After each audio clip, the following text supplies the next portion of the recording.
Siapa namanya? Khairul Zabat ya. Udah periksa darah tadi? Ya. Ada keluhan, sayang? Nggak ada? Udah tahu hasilnya? HB-nya berapa? Wush, bagus. Penyebabnya sebetulnya ada masalah di sel darah merah, di mana dalam pembentukannya dia nggak sempurna. Jadi kasarnya dalam pembentukan hemoglobinnya itu ada masalah karena kurang sempurna. Yang umurnya harusnya eritrosit itu 120 hari, dia di bawah itu. Kalau misalnya dibilang keteradaan stok darah itu berkurang, pasti itu secara otomatis buat panik gitu loh. Karena kan secara nggak langsung itu yang menjamin kelangsungan hidup kita gitu kan. Tanpa darah kita there's no chance we can continue our life.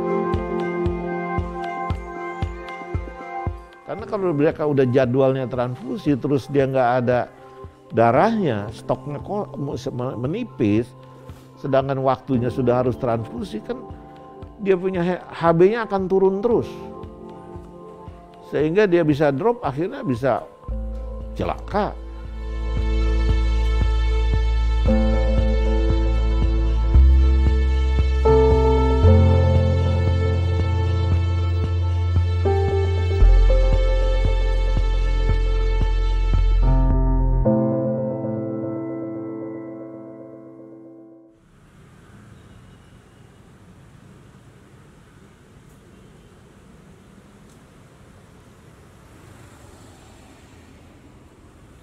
Makturo ya, HB-nya udah tahu berapa? Udah. Berapa?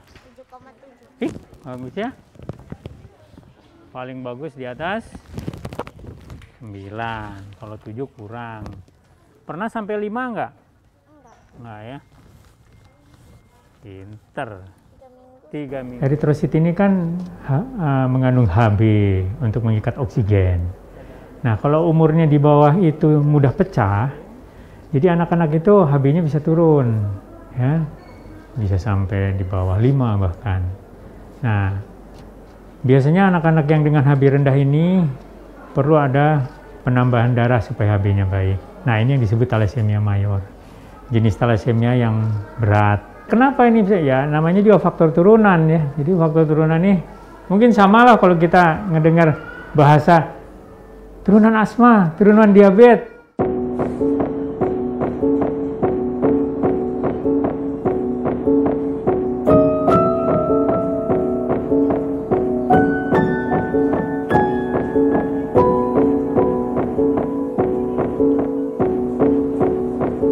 Jadi ada hukum Mendel yang mengatakan bahwa faktor turunan dari yang minor itu cukup resiko tinggi terhadap mayor. Nah, biasanya kita harus screening orang tuanya. Kalau ada mayor ya kemungkinan dua-duanya minor. Kalau kan orang tuanya normal, kalau orang tuanya udah kelihatan mayor sih kita udah tahu nih pasti ini. Tapi kalau kan orangnya kelihatan normal seperti kita biasa, kelihatan cakepnya, kelihatan cantiknya, tiba-tiba pas nikah ya sekitar 25% kalau perhitungan minor itu bisa minor, kalau 25%, 50%-nya dia mayor.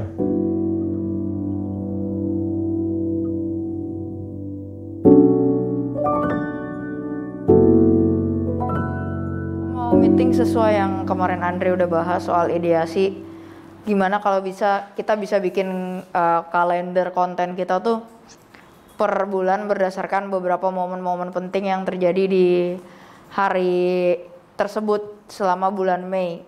Mau mulai dari siapa dulu? Sebenarnya saya sendiri diceritain ya, karena pas pertama kali terdiagnosa tuh masih umur 8 bulan. Jadi bener-bener nggak tahu apa-apa, cuman dari berdasarkan apa yang diceritain orang tua saya tuh gejala awalnya sempet batuk pilek on and off beberapa kali. Batuk pilek sembuh, terus beberapa lama lagi batuk pilek sembuh, sampai akhirnya ada satu ketika dibawa ketemu sama Prof. Is kalau nggak salah. Nah, Prof. Is ini bilang coba periksain darahnya gitu secara lengkap. Nah, disitulah baru ketahuan bahwa ternyata itu saya menderita thalassemia beta mayor.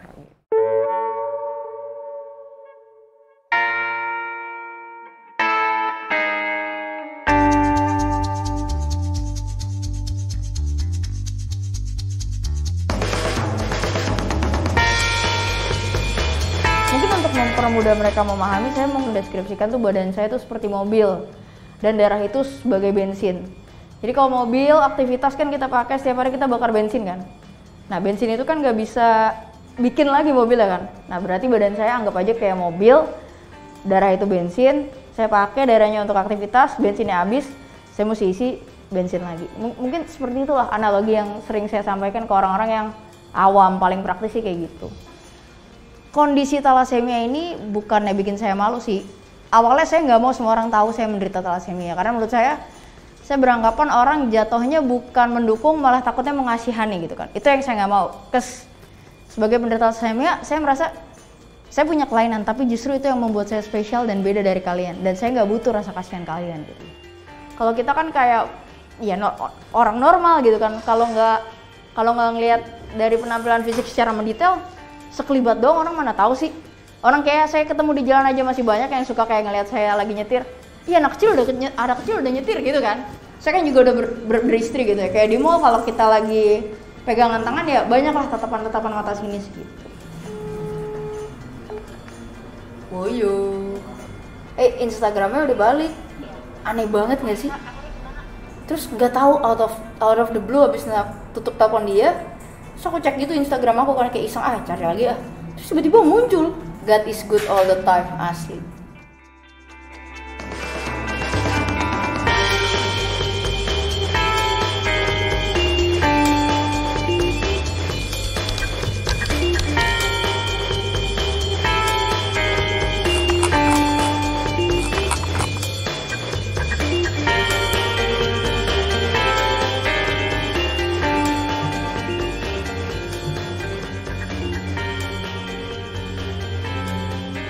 Momen saya berani keluar dari, boleh dibilang gua lah ya, selama ini saya nggak pernah mau orang tahu kondisi saya. Ketika salah satu teman saya di YouTube-nya dia ngajak saya kayak, yuk kita bikin konten, kita ngobrol, ada tapinya. Gue mau minta lu untuk jelasin kondisi kesehatan. Mungkin banyak dari teman-teman banyak yang bertanya, kenapa penampilan fisik gue yang menjelang 30 tahun ini masih terlihat awet muda, atau bahkan orang sering bilang kayak Nobita, kayak Kobo-chan. Di sini gue speak to clear everything. Gue ini menderita talasemia mayor. Mungkin buat yang bertanya apa itu talasemia mayor, itu kelainan genetik di mana badan lo, terutama tulang sumsum lo, nggak bisa mereproduksi sel darah merah. Jadi kita kan pakai sel darah merah untuk bernafas, untuk aktivitas sehari-hari. Ketika itu hancur, orang normal biasanya bisa mereproduksi ulang. Sementara gue ketika hancur, ya udah nggak bisa produce, jadi hilang dan terus berkurang. Di situ awalnya saya mikir, ya udahlah ya anggap aja dia udah kenal saya cukup lama, ya udahlah udah waktunya mungkin ngomong. Tapi ternyata video itu viral. Dan dari konten yang pernah dia buat, itu salah satu yang views-nya paling tinggi. Dan setelah itu saya mulai kayak, oh ternyata respon orang tuh sesuai dengan apa yang saya mau gitu loh, bukan yang mau ngasihani, mereka justru bisa apresiasi. Nah disitulah baru saya mulai, kayaknya ini udah waktunya untuk lebih menyuarakan kayak, ya udah, gue talasemia, gue beda, gue nggak perlu dikasihanin, tapi gue bisa seperti diri gue sekarang dan nggak ada yang perlu boleh dibilang nggak ada yang perlu diumpetin karena nggak ada sesuatu yang membuat malu gitu.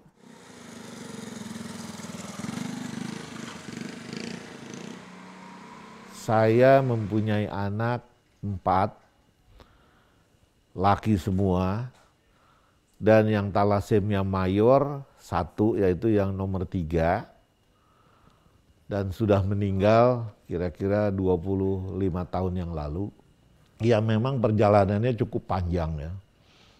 Pertama waktu kita saya katakan divonis oleh dokter bahwa anak bapak dan ibu ini kena talasemia. Pada waktu itu kan kita bingung talasemia itu apa. Pada waktu divonis saja ibunya tuh yang kaget, nangis-nangis. Gimana Bu waktu waktu awal itu kan hanya HB6 gitu. Terus kata Prof Markum, ibu harus transfusi. Gak mau, karena saya pikir kali besok lusa naik Prof. Karena saya kan nyusuin ya, kali dengan air ASI segala macam. Kurun waktu 1 minggu kok tambah lama, tambah ngelemprak gitu ya, kok lemes gitu. Dicek lagi udah tinggal 5. Langsung profnya bilang, udah ibu langsung aja deh masuk rumah sakit gitu. Jadi memang masih bertanya sih saya tuh, karena apa? Faktor keturunan. Keturunan bagaimana? Kan saya nggak ngerti, saya sehat, bapak sehat gitu. Nah itu gennya yang di dalam. Terus kata ayah dia hanya bilang, senangkan aja anak ibu sama bapak. Kok pakai senangkan lagi bro? Apa sih maksudnya? Saya bilang gitu.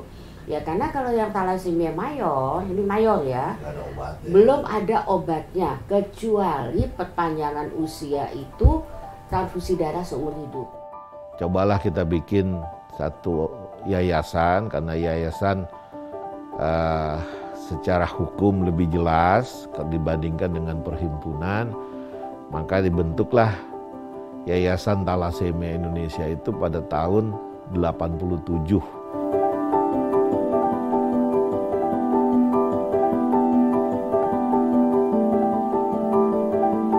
Sebetulnya pada awal daripada COVID ini, pandemi ini sebetulnya kita sudah mengantisipasi bahwa kita akan mengalami kesulitan-kesulitan. Karena di dalam mereka mau mendonorkan itu, mereka takut untuk datang ke rumah sakit atau ke PMI. Yaitu karena takut menular COVID-nya. Jadi ya kita memang cukup panik juga pada waktu itu. Waduh, ini gimana anak-anak kita ya?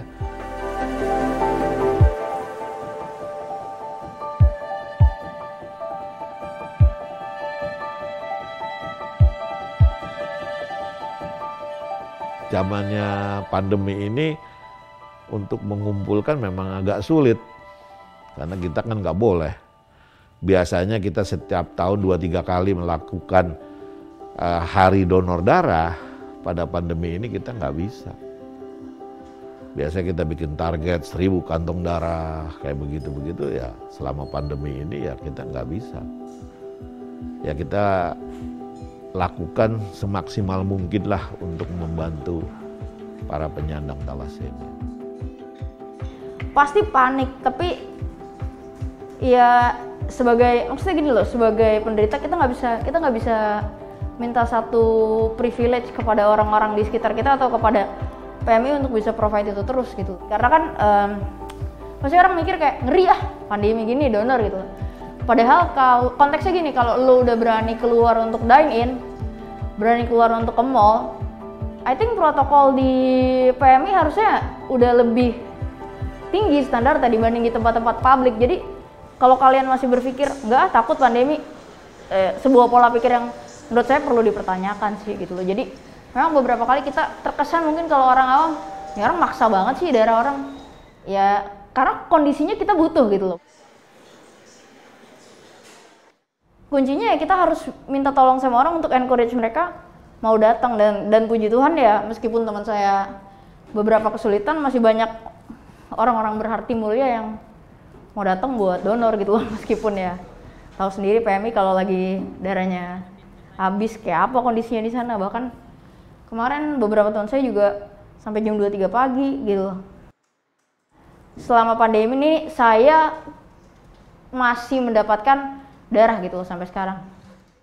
Masuk pandemi awal-awal ya pasti sebagai anak thalassemia ya punya kekhawatiran, karena kan kita punya perbedaan dengan orang normal gitu loh, terutama boleh dibilang kita comorbid lah ya. Jadi salah satunya ya saya sempet kayaknya nggak keluar rumah untuk ngapa-ngapain tuh dari bulan Maret sampai bulan Juni lah. Favorit buat dibaca.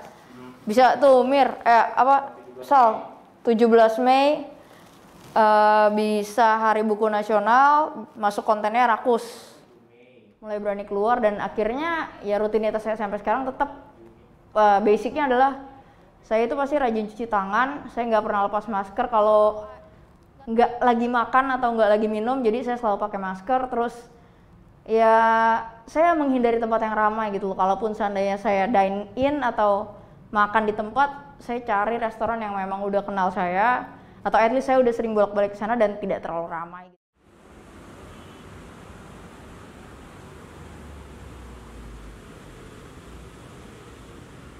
Kalau lagi lemes, kalau HB-nya berapa? Wih, pinter. Kalau udah 8 lemes, makan nggak mau ya? Iya. Kalau udah dikasih darah, HB-nya jadi berapa? Jadi 9 atau 10. Akhirnya apa? Nafasnya enak, makannya enak, ya kan? Nah, kenapa? Karena apa tuh kalau talasemi, sel darah merahnya cepet pecah, ya kan? Nah, kalau ditransfusi jadi lebih bagus lagi, ya. Makanya nanti kalau lemas atau apa, bilang sama mama, tarik-tarik, mah, transfusi dong, periksa nih, HB-nya takutnya berapa, ya. Ya. Terus obatnya harus diminum, ya. Talasemia mayor ini dari dulu diusahakan ada apa ya, yang bisa menyembuhkan. Tapi sampai saat ini nggak ada. Karena dari pembentukannya dari sumsum tulang yang jadi masalah. Halo, siapa namanya? Hah? Putri. Oh, cantik nih, ya. Ada sih dulu kita lakukan cangkok ya. Cangkok sumsum tulang. Wah, tapi luar biasa mahalnya. Saya nih, yang setahu saya nih, ada kasus itu satu di Indonesia pernah. Ya kalau ada teman-teman sejawat yang tahu, yang lain juga mungkin ya. Di Bekasi itu juga nilainya hampir 300-600 juta kalau nggak salah, satu kali sumsum tulang. Dan itu dilakukan 2 kali kalau nggak salah itu. Saya pernah. Berhasil. Tapi kan, waduh, betul. Luar biasa ya. Kebetulan orang tuanya mampu. Wah, itu kan luar biasa ya. Jadi dibilang, ya itu berhasil ya. Tapi rata-rata, wah nggak demikian ya.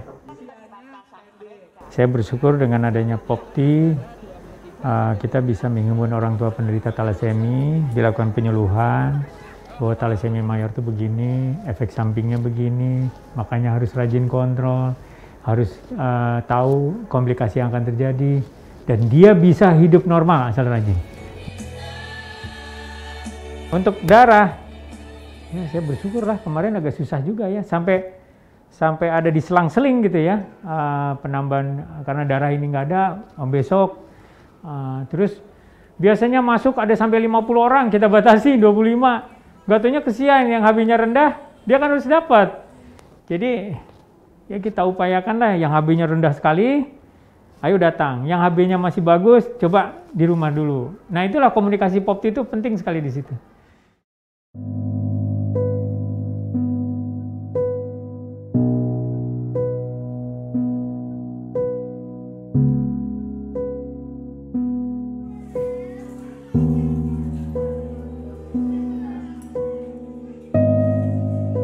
Kalau sulit sudah pasti sulit lah.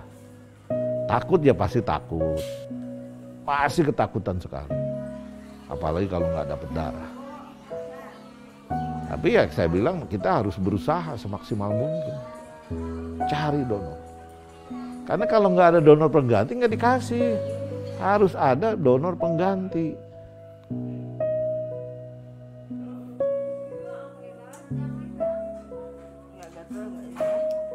Dari talasemi yang kena COVID ada 50-an ya.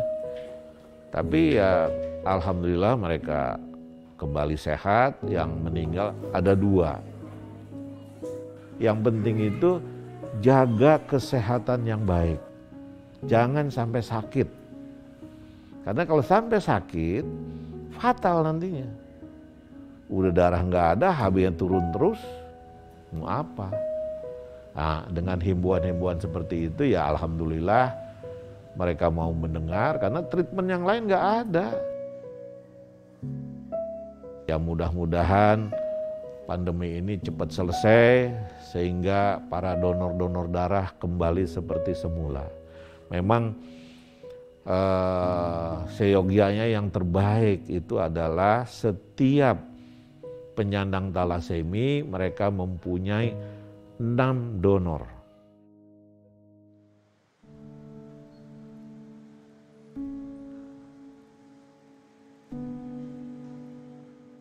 Oh Beb, tadi pas wawancara ditanya, kamu kalau jalan sama aku pas kita diliatin sama orang-orang lagi jalan berdua, malu nggak gitu? Kata mbaknya santai apa enggak? Coba jawab dong. Santai. Hah? Santai lah. Kenapa santai? Ganteng ya gue?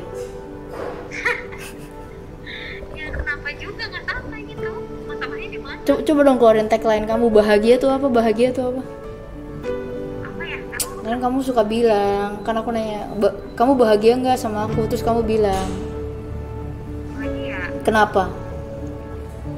Ya karena bahagia itu pilihan. Tuh, gitu. Ya udah. Saya memang beda dari orang lain, Karena dan bahagia itu pilihan, kata istri. ini yang harus saya jalanin gitu loh. Dan Pada masa I wish I lagi could di be depan. a normal people gitu loh. Maksudnya nggak punya keterbatasan, bisa ngelakuin apa aja gitu loh. Itulah yang waktu kecil saya rasain. Tapi seiring dengan berjalannya waktu justru kebalik gitu loh. Saya malah mikir, gila ya, Tuhan tuh hebat loh, Tuhan tuh baik gitu loh.